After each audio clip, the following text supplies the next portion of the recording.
Seja muito bem-vindo a mais um estudo da Palavra de Deus da nossa série Ouvindo a Voz de Deus. Hoje estudaremos juntos e aprenderemos um pouquinho mais sobre a palavra com o tema número 4, o plano da salvação.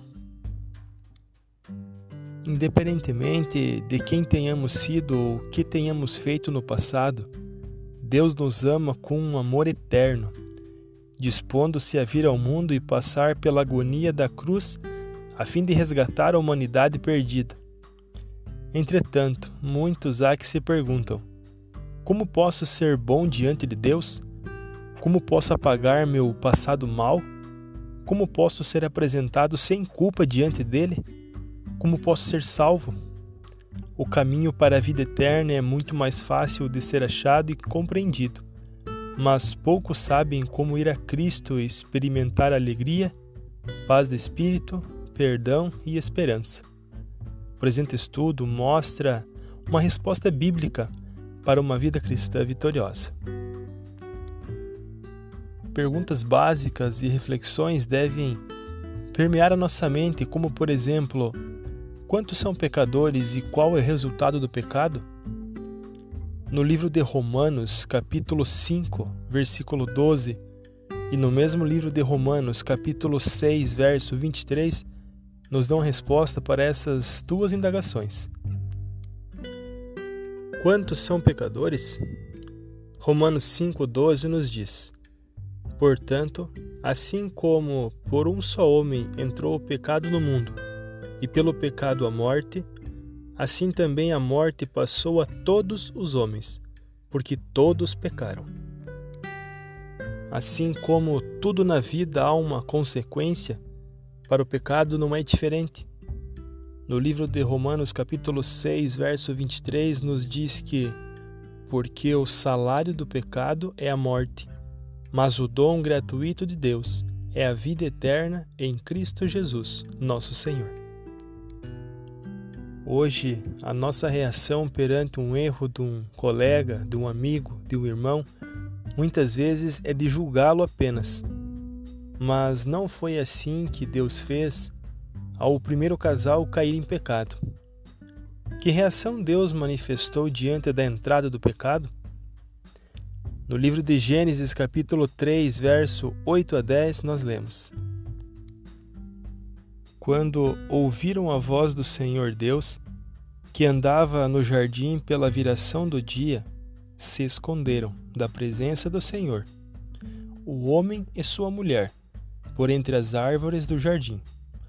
E chamou o Senhor Deus ao homem e lhe perguntou: onde estás?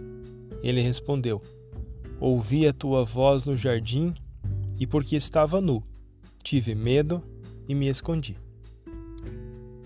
Vemos que desde a entrada do pecado no mundo, Deus sempre procurou o homem, mas é da natureza pecaminosa agora que vive dentro do ser humano a tendência de querer se afastar cada vez mais de Deus.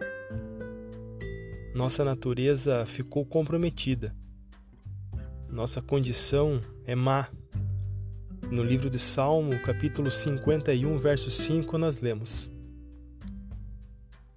eu nasci na iniquidade, e em pecado me concebeu a minha mãe. Somos pecadores desde o ventre materno.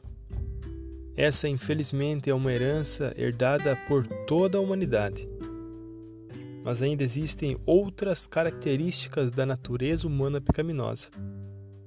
No livro de Romanos, capítulo 7, versos 14 e 15, nós lemos: porque bem sabemos que a lei é espiritual, eu todavia sou carnal, vendido à escravidão do pecado, porque nem mesmo compreendo o meu próprio modo de agir, pois não faço o que prefiro, e sim o que detesto. Ou seja, a nossa carne, nosso lado pecaminoso, cruel, milita dia e noite com o Espírito de Deus que habita em nós. Mas Deus, em sua infinita sabedoria, misericórdia e amor, não deixaria o homem em meio às trevas em meio ao mal que habita esse mundo desde a entrada do pecado. Deus estabeleceu um plano. Esse plano nós lemos no capítulo 3 do Evangelho de João, no verso 16. É bem provável que você que está ouvindo essa mensagem agora já conheça esse verso de cor. Se assim o for, repita comigo. Porque Deus amou ao mundo de tal maneira que deu o seu Filho unigênito, para que todo o que nele crê não pereça, mas tenha a vida eterna. Deus estabeleceu um plano mediante o qual seu Filho daria vida em lugar do pecador. Dessa forma, todo o que o aceita como Salvador é perdoado e recebe a promessa da vida eterna. Agora vem uma das perguntas que, se feitas com sinceridade, são uma das mais importantes que nós devemos fazer para nós mesmos. O que Jesus fez por nós na cruz? Vamos ler no livro de 1 Pedro, capítulo 2, verso 24. Carregando Ele mesmo em seu corpo, sobre o madeiro, os nossos pecados, para que nós, mortos para os pecados, vivamos para a justiça.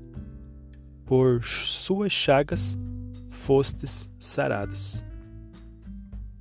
E no livro de Isaías, capítulo 53, versos 5 a 6, nós vemos uma das maiores declarações de amor não feitas apenas por lábios, mas através de atitudes. Mas ele foi traspassado pelas nossas transgressões e moído pelas nossas iniquidades. O castigo que nos traz a paz estava sobre ele, e pelas suas pisaduras fomos sarados. Todos nós que andávamos desgarrados como ovelhas, cada um se desviava pelo caminho, mas o Senhor fez cair sobre ele a iniquidade de nós todos. Não basta nós conhecermos esse maravilhoso plano da salvação elaborado por Deus, nós precisamos aceitá-lo. A nossa natureza precisa ser mudada. Quem pode mudar a natureza humana? A resposta nós lemos no livro de Romanos, capítulo 8, versículo 11.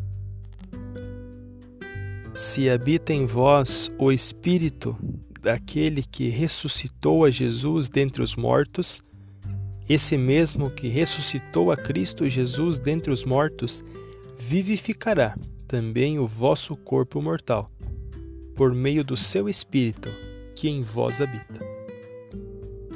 Devemos estar com o coração aberto, suscetíveis à presença, à morada do Santo Espírito em nossa vida. Nada do que nós façamos pelas nossas próprias forças, pelas nossas próprias vontades, dará certo. A salvação não depende de nossas boas obras, como nós vamos ler no livro de Efésios, capítulo 2, dos versos 8 ao 10. Porque pela graça sois salvos, mediante a fé. E isto não vem de vós, é dom de Deus. Não de obras para que ninguém se glorie, pois somos feitura dele, criados em Cristo Jesus para as boas obras, as quais Deus de antemão preparou para que andássemos nelas. Vemos que não é pelos nossos méritos, pelos nossos esforços, pela nossa dedicação, enfim, pela nossa vida supostamente santa aos nossos olhos que nós obteremos a salvação, a redenção, que nós não seremos condenados ou julgados pelos pecados que nós cometemos. Mas então, como pode o homem alcançar a salvação? Vamos ler comigo no livro de 1 João, capítulo 5, versos 11 e 12. E o testemunho é este, que Deus nos deu a vida eterna, e esta vida está no seu Filho.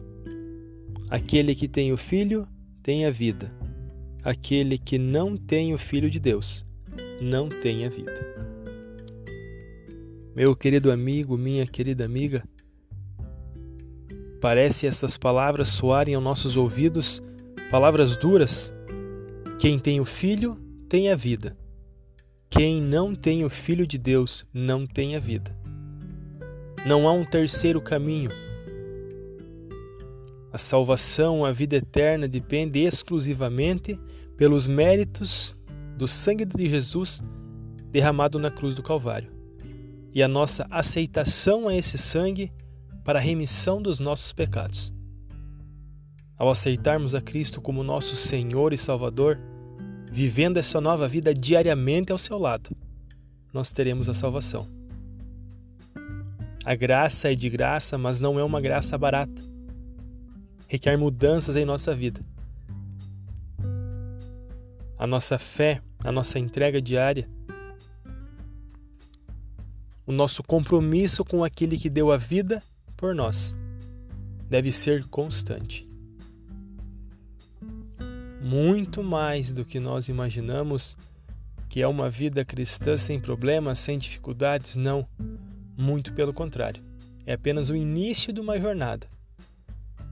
Muitos desafios, passaremos por provações, mas Ele prometeu que estaria conosco todos os dias, até a consumação do século.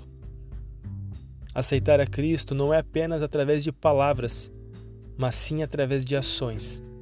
Testemunhar da tua graça, testemunhar do seu amor, espalhar a mensagem da salvação, ser realmente o sal da terra e a luz do mundo. Viver uma vida digna dessa nova vida que você aceitou, que você recebeu de Cristo. Lembre-se, muitas pessoas irão ler a única Bíblia que é a sua vida. Essa é a minha oração, com fé. Talvez você ainda não conheça Jesus Cristo, mas esse nome tem poder. Esse nome tem transformado a vida de milhares e milhões de pessoas no decorrer da história e quer transformar a sua vida. O céu não será o mesmo sem você. Você precisa estar lá. Eu oro para que você tenha o desejo, para que você receba o Santo Espírito em sua vida e ela seja transformada em uma vida feliz, em uma vida alegre, não contente com os prazeres que esse mundo oferece, são efêmeros, passageiros, mas sim com a vida eterna que Jesus tem para te dar. Essa é a minha oração com fé, em nome e por amor do nosso Senhor e Salvador, Jesus Cristo. Amém.